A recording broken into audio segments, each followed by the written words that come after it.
I heard you guys wanted a natural looking full beat. I got you. Who said full beat needs to look full beat? Here's the tutorial y'all were waiting for. Let's go. I start off with brows. I go in with a powder puff that just has old powder on it. I don't put any more to make sure the skincare isn't affecting the way that the product lays. I take any thin pencil that I can make faux hair strokes with. This one's from NYX Cosmetics. I have a full brow tutorial up, so just look up Leilani's eyebrow tutorial if you want to see it. But I start by doing hair-like strokes throughout the entire thing, and then I lightly underline the brow. Then I take the Benefit Mighty Fine Brow Pen, and this is literally like a liquid brow pen that makes fake hairs, and I just paste the hairs down.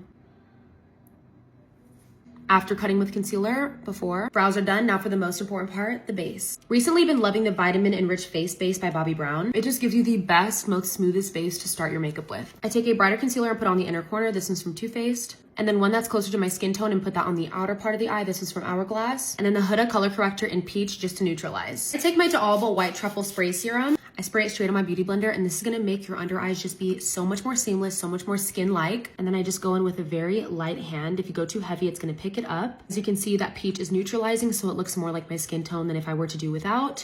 And she's seamless. You can still see that shine underneath the skin. I don't know what Milk did, but they made this foundation so skin-like. Just look at that. It's unreal, honestly. Adding an actual dot of concealer to my forehead and chin just to brighten. Dominique Cosmetics, love you girl. Your cream contour, absolutely stunning. I'll always support makeup artists who end up making their own brand because we know the best, okay? Just taking some of this on a brush and I'm putting that right on the high points of my cheekbones very lightly because we're going natural. And I really focus it on this area between my brow and my hairline because it really does add depth. And then I'll spread some on my forehead as well. And a little bit right here on my chin. See how that added depth and warmness rather than just having a blank canvas.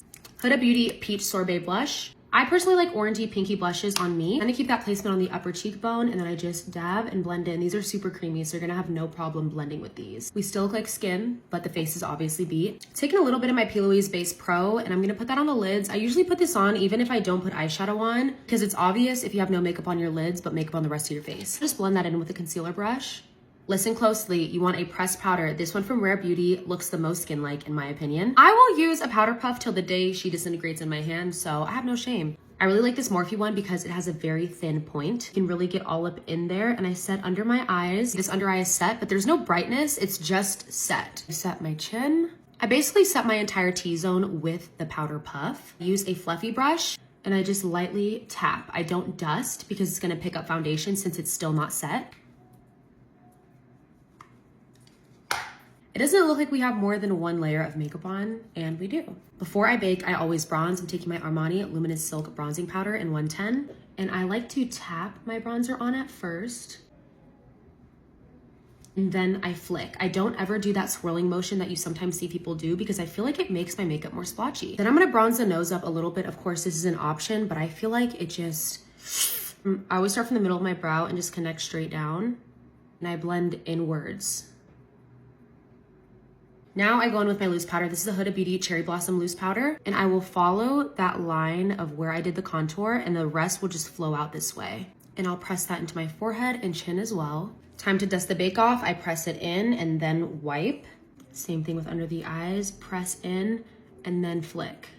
Armani Luminous Silk Blush in 51. Lightly adding that on top of the other blush we had. This Chanel highlighter palette is my absolute favorite for natural looking highlighter. It's not glittery, it just looks like skin shining through. It's so beautiful. On the nose as well. Charlotte Tilbury, we are struggling right now. Still works. Lancome Hypnose Drama Mascara, I love her. 1 coat, 2 coats, 3. Adding a little bit of bronzer to my lids just to deepen them up a little bit. Taking these self-adhesive Lily half lashes and I'm just gonna pop that on the end. You guys are gonna be mad. I don't remember the name because I threw away the box. Taking my Sephora Collection Cream Lip Stain and She's the One. This is actually one of the samples when I was in the process of developing the shade. My real one's in my purse and I don't wanna go all the way into the living room and get it. She's available in the US on Sephora.com and she can be used in so many ways. Today we're gonna use it the natural way, which is a little bit on the lip. Rub her out. The reason I love this is because this is a transfer proof lipstick, so you can kiss anything, drink anything, and she will stay on all day. Do you see that? Ugh. If I want a little bit of gloss, I'll take my Sephora Collection Colorful Gloss Bomb. This one's Cream of the Crop Top, and it just gives like a little metallic shimmer.